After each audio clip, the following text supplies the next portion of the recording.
Quero louvar a Deus pela oportunidade que o Senhor me concede de poder conhecer mais este setor, esta igreja pastoreada pelo pastor Elias, qual nós só nos víamos ali pelo Belém, nunca tive o prazer de poder conversar, conhecer mais de perto, e estar aqui hoje para mim é um prazer, um privilégio.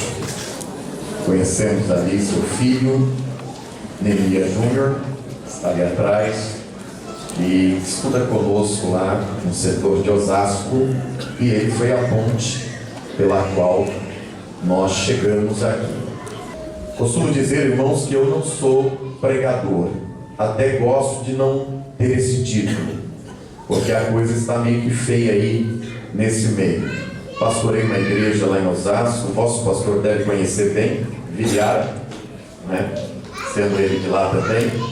E lá, irmãos, nós temos pregado a palavra de Deus, sabendo que o Senhor está perto de voltar para buscar a sua igreja. Evangelho de Jesus, que nos escreveu Mateus, capítulo de número 26, e o verso de número 36 a seguir.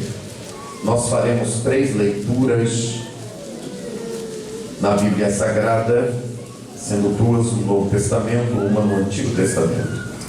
A primeira delas, Evangelho de Jesus, capítulo 26, verso 36. Os que encontraram, por gentileza, diga amém. Amém.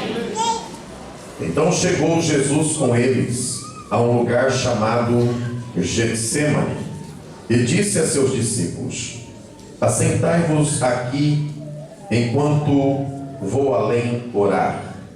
Levando consigo Pedro e os 2 filhos de Zebedeu, começou a entristecer-se e a angustiar-se muito.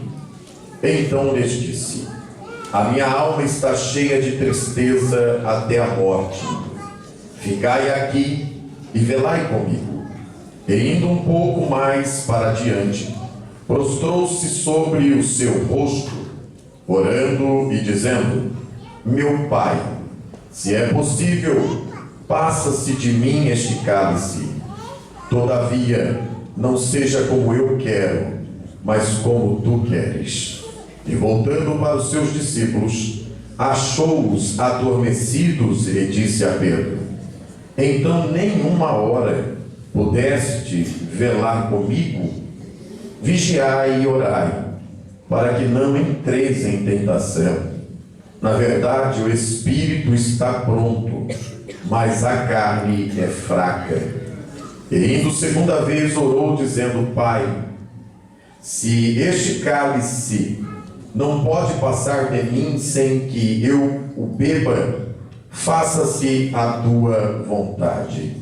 E voltando, achou-os outra vez adormecidos, porque os seus olhos estavam pesados. E deixando-os de novo, foi orar pela 3ª vez, dizendo as mesmas palavras. Então chegou junto dos seus discípulos e disse-lhes: dormi agora e repousai. Eis que é chegado a hora, e o Filho do Homem será entregue nas mãos dos pecadores. Levantai-vos, partamos, eis que é chegado o que me trai. Amém. Segunda porção da palavra de Deus, Isaías, em seu capítulo de número 53. Isaías, profeta messiânico, capítulo de número 53, verso de número 5.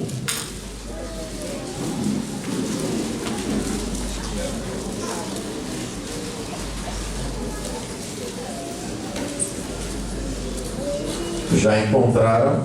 Amém. Mas ele foi ferido por causa das nossas transgressões e esmagado por causa das nossas iniquidades. Talvez em tua tradução esteja moído. O castigo que nos traz a paz estava sobre ele, e pelas suas pisaduras, o que fomos? Glória a Deus. Aleluia. Terceira porção da palavra de Deus, Epístola aos Romanos, capítulo de número 11, verso de número 24. Aos Romanos, capítulo de número 11, versículo de número 24. Os que gostam de ler a palavra de Deus, digam glória a Deus.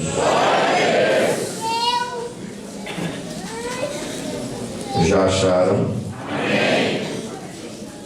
Diz assim: pois se tu foste cortado do natural zambujeiro e contra a natureza, enxertado em oliveira legítima, quanto mais não serão enxertados na sua própria oliveira estes que são ramos naturais. Amém. Meus queridos irmãos, se os irmãos quiserem voltar para o texto de Mateus 26, onde faremos o nosso caminho de introdução. Fizemos aqui a leitura de 3 textos sagrados, palavra de Deus. A primeira leitura que nós fizemos está no Evangelho escrito por Mateus, o evangelista, e ele nos mostra um cenário. No capítulo de número 26, nós vamos encontrar o Senhor Jesus celebrando a ceia no cenáculo com os seus discípulos, e logo após terminar, ele sai da cidade, passa pelo vale do Cedron, e à frente havia um monte muito conhecido dos leitores da palavra de Deus, o Monte das Oliveiras, que ficava a leste de Jerusalém. A Bíblia nos conta que Jesus então adentra a este Monte das Oliveiras, e lá ele vai até um lugar chamado de Getsêmani. O local onde o Senhor está, onde o Senhor Jesus chega, é um lugar conhecido por ele. É um lugar onde muitas vezes ali ele foi para orar, para buscar ao Senhor. O Monte das Oliveiras era um grande pomar de oliveiras, aonde se tinha uma grande produção de azeitonas. E as azeitonas, elas eram espremidas e saía o azeite tão importante para aquela população. Quando estudamos a palavra de Deus, vemos que este lugar é um lugar importantíssimo para a nossa fé, porque foi aqui que o Senhor sofreu grande agonia, foi aqui que o Senhor sofreu, e eu posso lhes dizer, sofreu por nós. Sabemos que Jesus é Deus, sabemos que Ele é a segunda pessoa da Trindade. Sendo Deus, Ele tem todos os atributos de Deus, e um dos seus atributos é a presciência. Que atributo é este, pastor? A presciência é um atributo que garante a Ele saber de tudo antes que qualquer coisa tenha acontecido. Jesus, quando está aqui no Monte das Oliveiras, ele está olhando tão somente para o futuro, e está vendo que irão crucificá-lo, está vendo que o fardo é pesado, a dor é cruel. Nós sabemos e falaremos um pouco sobre o que fizeram com Jesus. Só que Jesus está vendo tudo isso antes, e ele está na oração, está na intercessão, e quando ele avista o que ele ia passar, o que estava pela frente, ele sente que o fardo é pesado, e ele faz uma oração a Deus dizendo: Senhor, meu Deus, se possível, passa de mim este cálice sem que eu beba. É o meu e o teu Jesus que está dizendo: se possível, eu gostaria de não passar tudo isso. Porém, se ele não passasse, eu não estaria aqui, você também não estaria. Se ele não fosse para a cruz, não suportasse o peso, nós não teríamos aqui o direito de estarmos cercados a esta mesa para glorificarmos e adorarmos a Deus como estamos fazendo nesta reunião. Por que eu disse que esse texto é importante para nós? Porque mesmo em um momento de angústia, de agonia, eu quero lhes mostrar este momento. Ele se importou por mim e ele se importou por você. E mesmo sentindo a dor antecipadamente, dizendo ao Pai: Pai, se possível for, passa de mim o cálice sem que eu beba. Entra uma vírgula e entra um todavia. E eu louvo a Deus por esse todavia, senhores. Porque quando o Senhor diz todavia, Ele diz: não faça a minha vontade, mas faça a tua vontade, ó Deus. E Ele foi para a cruz, oh glória. E indo Ele para a cruz, Ele me deu direito nesta noite de estar aqui cercado, cercando a mesa do Senhor, participando dessa reunião, conhecendo um povo lindo, um povo pentecostal como eu, conhecendo mais um povo, uma parte dele, que certamente irá morar no céu. Bendito é o nome do Senhor. E há uma convicção na minha alma de que eu participarei da ceia. Sempre haverá uma ceia futura. Pastor, mas ainda não participamos, que Jesus pode vir no inteirinho. Entre o Senhor está ministrando a mensagem e a gente ministrar a ceia. Se a próxima ceia não acontecer aqui já está tudo preparado. Eu tenho convicção, meu querido irmão, que eu me assentarei na mesa com o Senhor Jesus Cristo. E posso lhe garantir pelas Escrituras que se aqui está preparado, lá no céu está preparado também. Há uma grande ceia preparada para nós. Será que você ainda tem desejo de participar do arrebatamento da igreja?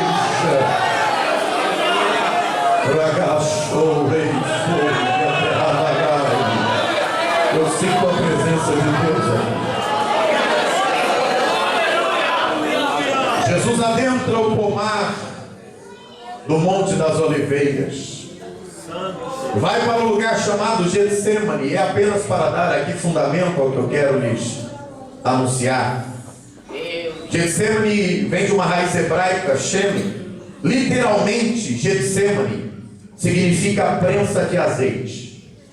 Era um local dentro deste pomar, dentro deste monte, onde havia uma prensa de azeite. Ali havia uma produção de azeite. Se colhia as azeitonas, colocava na prensa de azeite, e ali começava um processo para que fosse tirado o azeite tão importante para essa região. Quando estudamos acerca disso, sabemos que a região da Palestina, ela tinha uma grande produção de azeite. O texto bíblico vai nos mostrar que Salomão, na época de Salomão, ele não só tinha azeite para toda a sua região, do seu governo, como ele também tinha azeite para exportar. A Bíblia nos diz que em sua época, está lá em 1 Reis, capítulo 5, verso 11, para quem quiser conferir. Ele exportou de uma só vez 4.391.064 litros de azeite. Pouco ou muito? Muito. Quase 4,5 milhões de litros de azeite.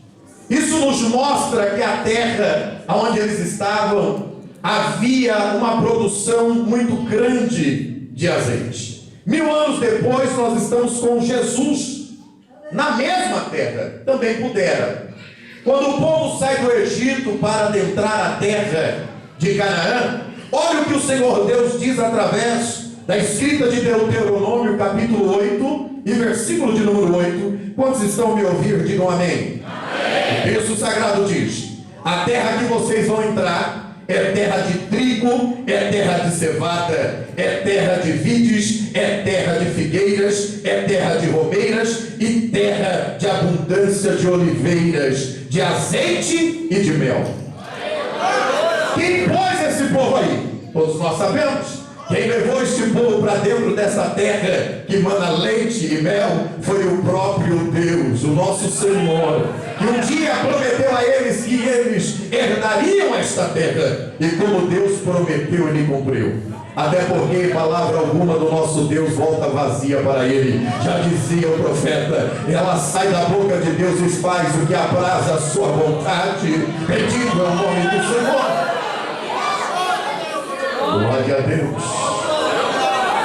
De maneira que as oliveiras, seus frutos, o azeite, que é o produto, tinha um papel importante na vida cotidiana deste povo, o povo de Israel. Agora nós vemos Jesus saindo do cenáculo onde ele tinha participado da ceia, entrando e subindo o Monte das Oliveiras. Ele não está só. A Bíblia diz que ele leva consigo 3 dos seus apóstolos, os mais íntimos: o Pedro, o Tiago e o João. Sabemos que ele escolhe 12, mas até mesmo no grupo de 12, o Senhor tinha os mais próximos. Aliás, desde criança a gente aprende isso, não é? Todos nós aqui já cantamos no departamento infantil: Pedro, Tiago e João no barquinho. Todos nós, quando vai para um culto, principalmente de oração ou de ensino da palavra, quero acreditar que aqui não seja assim, e a igreja está vazia e alguém pergunta: a igreja estava cheia? E alguém responde: nada. Estavam lá quem? O Pedro, o Tiago e o João.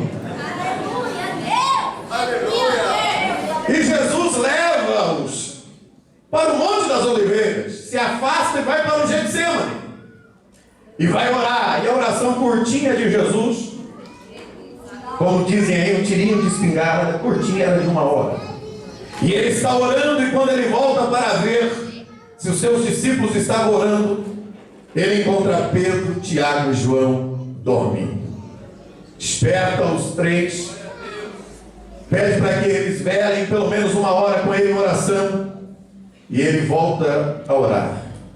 Estamos vendo Jesus dentro de um contexto, dentro de um cenário, dentro de uma região geográfica do Getsemane, e nós vamos ver que algo está acontecendo com Jesus. Como disse aos irmãos, ali havia uma prensa de azeite. A prensa de azeite era feita por uma coluna de madeira, uma tora de madeira, em um recipiente de concreto, de pedras coladas, e ali haviam pedras gigantescas que colocavam-se sobre as oliveiras eram jogadas como que em uma vala, e ali, através de um processo de muita força, algumas vezes era rodado aquilo por homens fortes, outras vezes até por animais. Havia um processo em que azeitonas passavam para soltar ali o seu líquido, para soltar ali o seu azeite. E quando a gente olha para isso, a gente vê que a azeitona precisava ser prensada para que o seu líquido pudesse então ser retirado. E havia um processo feito em 3 partes, porque a azeitona, se você for estudar acerca dela, você vai ver que é possível tirar 3 qualidades de azeite de uma azeitona. O primeiro processo é onde a azeitona é colocada e a força que é empreendida não é tão grande, para que o caroço também não seja espremido e solte o seu líquido, uma vez que o caroço, ele traz um líquido que não é muito bom para o azeite, estragaria o azeite. Então eles colocam pouca força. Este é o primeiro azeite que sai da azeitona. É um azeite puro, é um azeite melhor, é um azeite de qualidade. E o que eles faziam com esse azeite? Eles entregavam esse azeite puro de maior qualidade para o templo, para servir como utensílio na casa do Senhor, para consagração, consagração de reis, consagração de sacerdotes, consagração de profetas, consagração dos utensílios, até porque tudo dentro da casa do Senhor tinha que ser consagrado. Não se aceitaria profano, tinha que ser santo. Desde os instrumentos, vasos e pessoas, se é da casa de Deus, tinha que ser consagrado. Deixa eu contextualizar para os nossos dias. Não é diferente, meus irmãos. Estamos vivendo dias onde não dá para saber o que é santo, o que é profano, mas o nosso Deus continua o mesmo, pastor Neemias. O nosso Deus, ele continua sendo santo, e a sua palavra diz: sede santo, como eu também sou santo. Lá atrás com Moisés, quando ele vai se aproximar de Deus, ele diz: alto lá, Moisés, tira a sandália dos teus pés, tu veio com essa sandália do Egito, e aqui onde eu estou é território santificado, é território santo. Aqui não, meu irmão, deixa a sandália do Egito lá fora, porque na casa do Senhor exige santidade. Os que concordam ainda com isso, levante a mão e glorifique.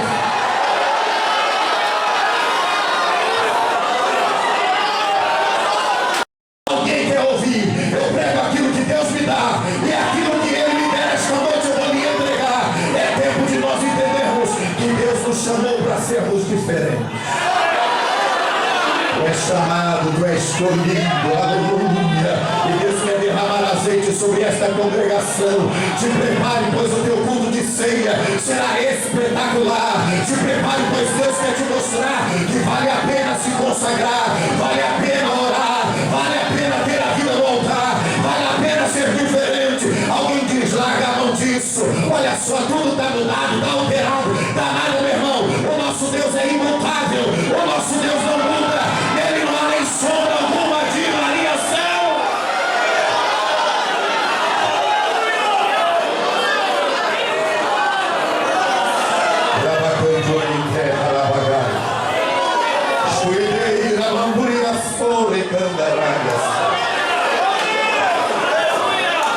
Glória. Já está sentindo o azeite que desce aqui nessa noite? A unção de Deus que vem sobre nós, Ele te ungiu. Tu és ungido de Deus, tu és separado, aleluia.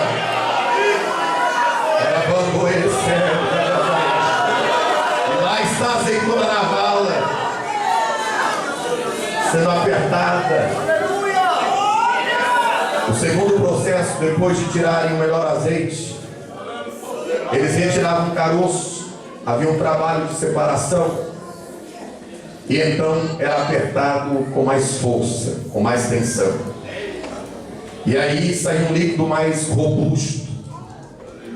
Este azeite eles comercializavam porque era utilizado como cosmético, na fabricação de cosméticos e também na fabricação de remédios. A azeitona é tão importante para esse povo porque ela servia desde ungir os seus líderes até a curar os seus doentes. Quando alguém estava enfermo, uma ferida se abria, lá estava alguém com azeite para cuidar, para tratar. Aleluia, glória ao nome do Senhor. Glória a Deus. Oh, glória a Deus, aleluia.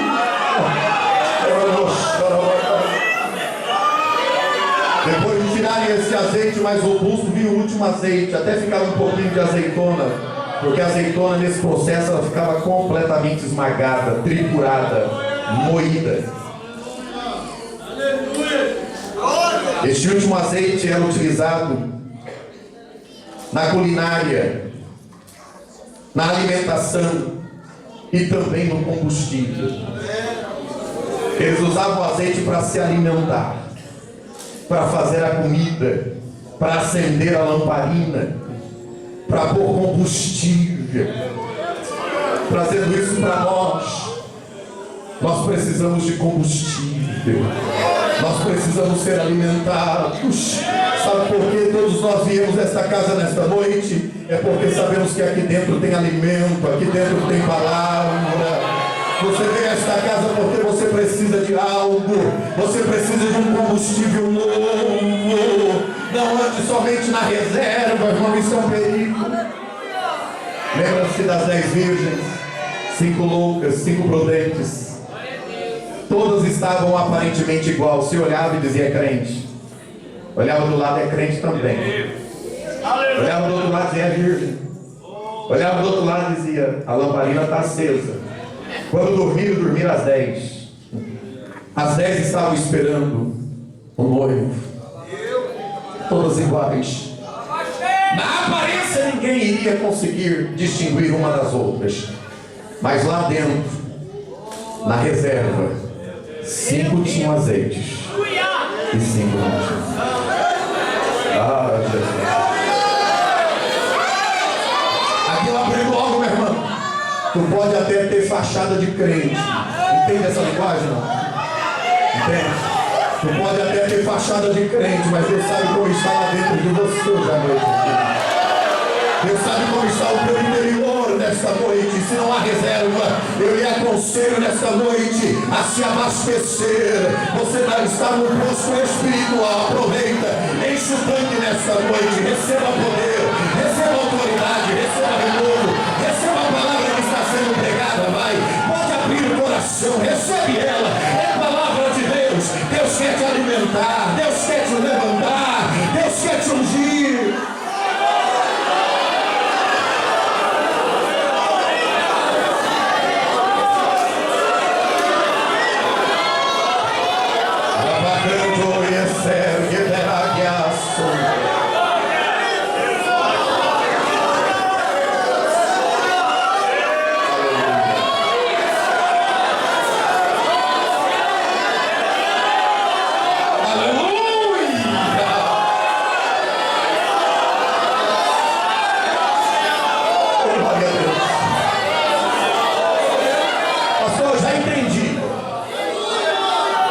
Estágio, irmão, quando tiravam a massa da azeitona, ela estava completamente triturada, moída, amassada.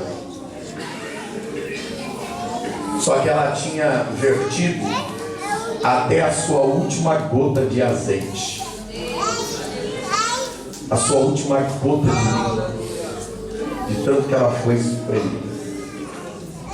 É óbvio que entrarei a partir de agora numa analogia bíblica, não aventureira. O texto que nós lemos de conexão, na carta do apóstolo Paulo aos irmãos de Roma, capítulo 11, verso 24, há um texto falando de nós, como os zambujeiros, que fomos enxertados em Cristo. Ele trata Cristo como a oliveira. Na minha diz legítima, em alguma outra pode estar aí oliveira verdadeira. Jesus é a oliveira verdadeira, é isso para quem nasceu como eu, né? Em berço balanceado pela igreja, balançado pela igreja, desde criancinha. Nós ouvimos um hino muito bonito, que pouco se canta hoje. Oliveira verdadeira. Oliveira verdadeira, Jesus Cristo é. Nele fui enxertado através da fé. Posso eu dar frutos enxertado assim. Cante forte. Isso é oliveira, não mais vivo eu. Levante a sua mão assim. Cante mais forte, diz. Isso é oliveira. Quem vive? Perceba que essa analogia é uma analogia que vem desde lá de trás. Não traga algo novo. Ele é a oliveira legítima. Ele é a oliveira verdadeira. Aí eu começo a pensar. O que a oliveira verdadeira está fazendo no Monte das Oliveiras? Um pomar de oliveira que se recua a orar sozinho numa prensa de oliveira.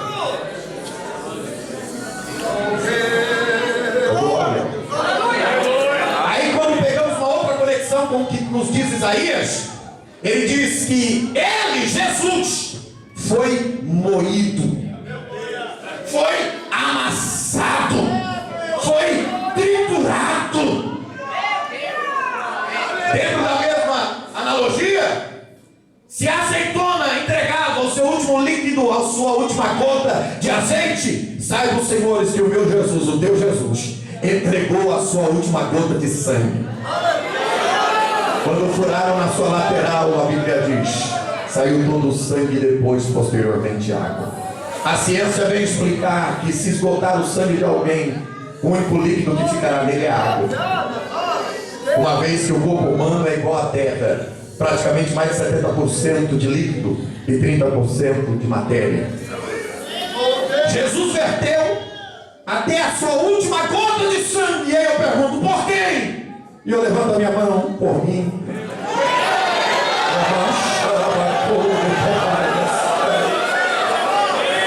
Sendo ele Deus, deixou o seu trono de glória e se interessou por mim.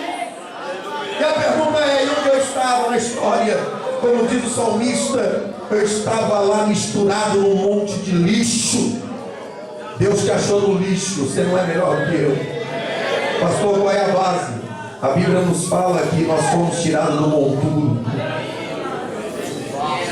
num monte de lixo. Aí o Senhor foi lá, vasculhou e disse, tu és meu. Jesus foi lá e disse, tu és minha.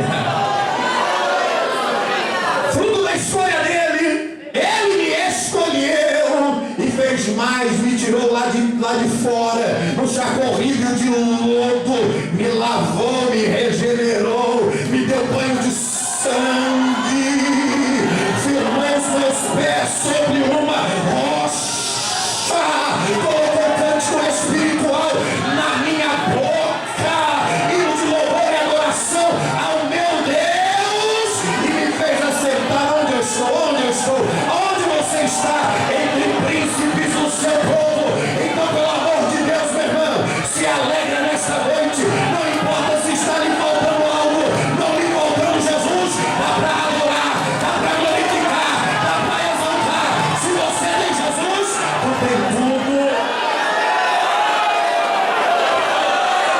Todo mundo levanta as mãos, se você puder, quando você queira. Se você ainda consegue, tem disposição para adorar na casa do Senhor, deixa eu ver a tua mão sustentada lá em cima, feche os seus olhos e por um momento entenda, valorize o que o Senhor Jesus Cristo fez por mim e por você.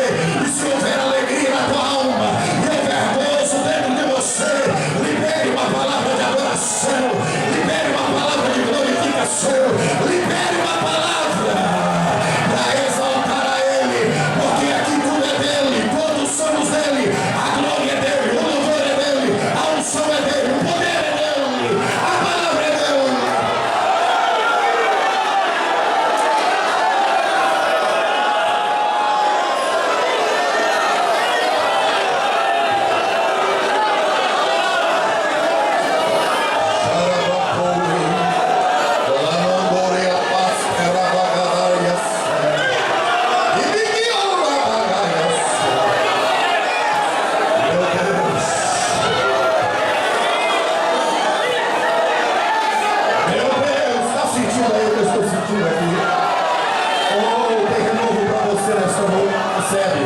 Recebe. Tem restauração de Deus para você aqui nesta noite.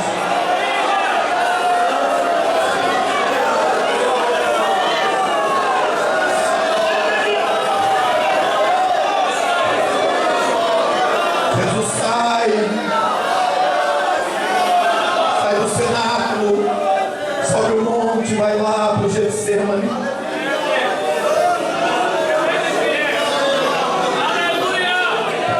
Eu disse aos irmãos que Jesus é Deus, assim como o Pai é Deus e o Espírito Santo é Deus. Hoje finalizamos a aula de apologética com o nosso cremos.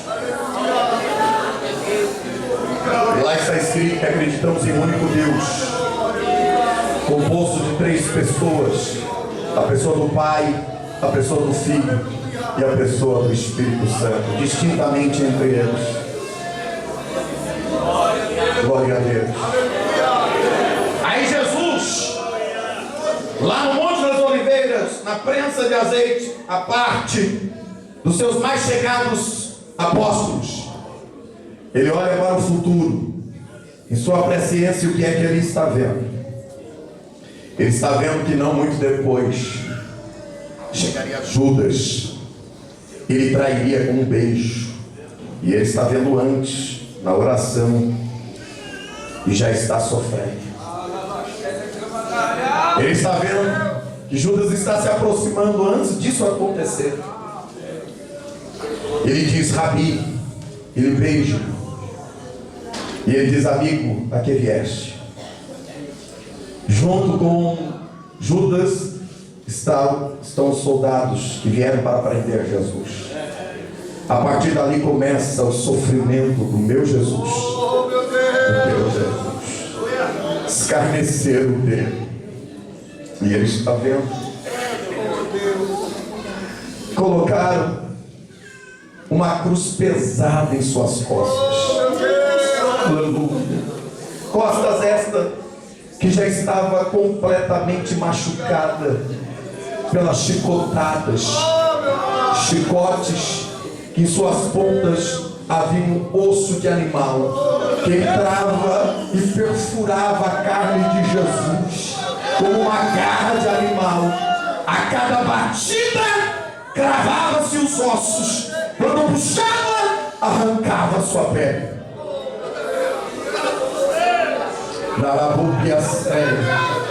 E Jesus na oração está vendo tudo isso. Ele vê quando escarneciam dele dizendo: tu és rei, então vamos lhe preparar uma coroa. E ao invés de dar a ele a coroa de glória que é deles, a coroa de rei, não rei, rei dos reis, lhe dão uma coroa de espinhos. Na história de alguns comentaristas, cada cravo dessa coroa tinha 10 centímetros. Colocaram sobre a sua cabeça e bateram com uma cana até afundar os cravos em sua fronte. O sangue começa a descer. Ali começou o primeiro processo da azeitona. Ainda estava leve, tirando o melhor e mais puro azeite. Mais puro do que o azeite, estavam tirando as suas primeiras gotas de sangue. Aleluia. E ele segue, todavia dolorosa, sendo ali pressionado, seu sangue vertendo pelas ruas. Levaram ele para dentro de Jerusalém, onde ele foi julgado. Aliás, aquilo foi uma conspiração. Qualquer um que lê o texto bíblico sabe que o julgamento foi injusto. Mas não há tempo de explicar isso. Depois que ele foi condenado,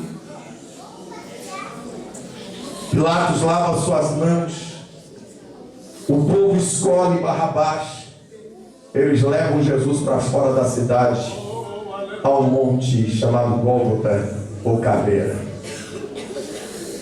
Seus apóstolos, seus discípulos, o que estava mais próximo desse momento, a Bíblia registra que estava seguindo de longe. E ele vai só. Chegam com meu Jesus, pregam ele numa cruz, uma mão, um prego e um martelo, uma outra mão, um prego e um martelo, seus pés, um prego e um martelo. Ele é pregado no chão, atrás da cruz um buraco, uma cova aberta. Colocavam carregando o pé da cruz e começavam a levantá-la através de cordas. Quando chegou ao nível, ela automaticamente se ajeitou no buraco e desceu, cravando no buraco, e o corpo de Jesus suspenso sentiu o baque.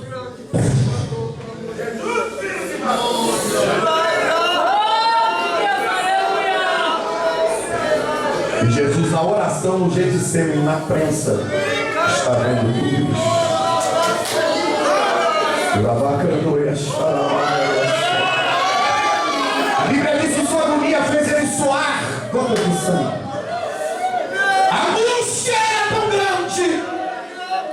E ele está dizendo 3 vezes ao Pai: Pai, se houver outro caminho, outra maneira, passa de mim este cálice.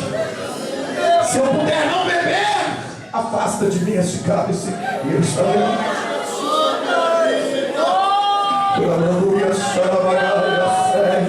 Hoje a gente tem sede, deve ter algum bebedor por aí. Você vai lá, enche o copo e bebe 1, 2, 3, 4. Eu estou pregando aqui, sinto sede porque estou falando. Está aqui um copo de água. Obrigado por me servirem assim. Mas o meu Jesus não teve um copo de água no momento da sua aflição. Quando ele sentiu sede e fez isso notório, alguém vai lá, pega uma esponja, molha lá no vinagre, em outras traduções até fel, então para ele tomar, e quando vem a sua boca ele rejeita.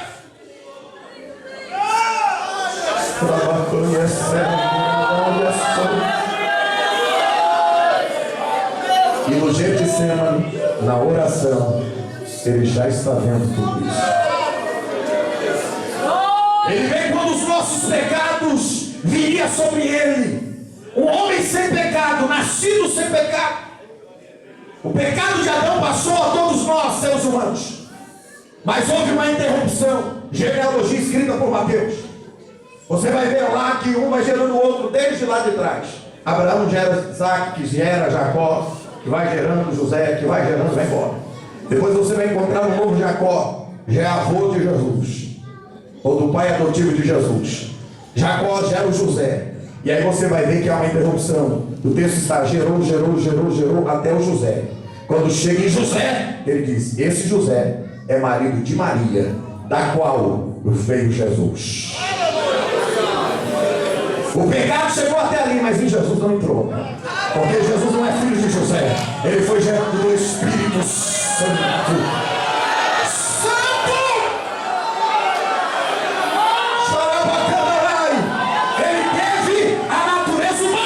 Mas não a natureza caída, a natureza carnal.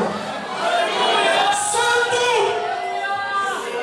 Só que é nesse momento na cruz que os nossos pecados vieram sobre ele, caíram sobre ele, o meu pecado, o teu pecado. E é nesse momento que a Bíblia diz que os nossos pecados fazem separação entre nós e o nosso Deus. E como os nossos pecados estavam sobre ele, houve separação. E ele olha para cima e está os nossos pecados sobre ele. E ele clama dizendo: Eli, Eli, lama sabachthani. Deus meu, por que me desamparaste? E na oração do Getsemane, ele está vendo tudo isso. Talvez você me pergunte por que ele não parou, por que ele não seguiu a sua vontade, se ele está vendo isso antes. Se você vê um perigo à frente, irmão, o que é que você faz? Se desvia dele. Se você vê um buraco à frente, o que é que você faz? Vai para outro canto. Só que Jesus, irmãos, é o único que eu conheço, que ele vê todo o perigo à frente e diz: eu vou enfrentá-lo. Aleluia. Aleluia. Aleluia. Sofrimento é grande. Só que chega o momento da sua presciência, o voeiro futuro, que ele vê um ladrão na cruz dizendo: tu salvou a tantos, salva a ti também. Salva a ti, salva a nós. Aí daqui a pouco entra em cena um outro ladrão, que reconhece o seu estado de miséria, que reconhece o seu estado de pecado, como nós que estamos aqui reconhecemos também.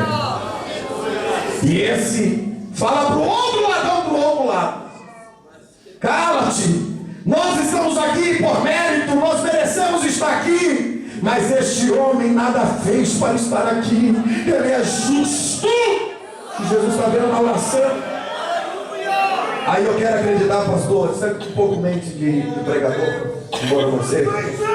Eu quero acreditar que nesse momento a agonia foi sendo absorvida por um gozo, uma alegria.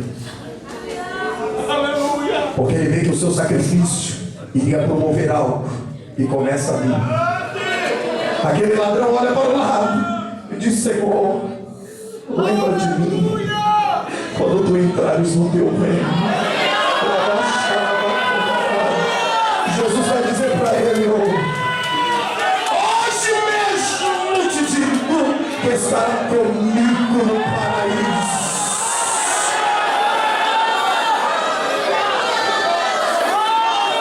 Eu quero acreditar que esse é o terceiro momento da oração de Jesus. Quando ele encerra a oração, chama os seus discípulos e diz: basta, vamos embora. Porque quando o ladrão diz isso, Jesus, vendo antecipadamente, ele diz: vai valer a pena. Esse ladrão que me reconheceu como rei, esse ladrão que me reconheceu como Senhor, esse ladrão que reconheceu seu estado de pecado, esse ladrão que se dirigiu a mim com respeito, reconhecendo quem eu sou, é o primeiro de uma série de muitos outros que virão após a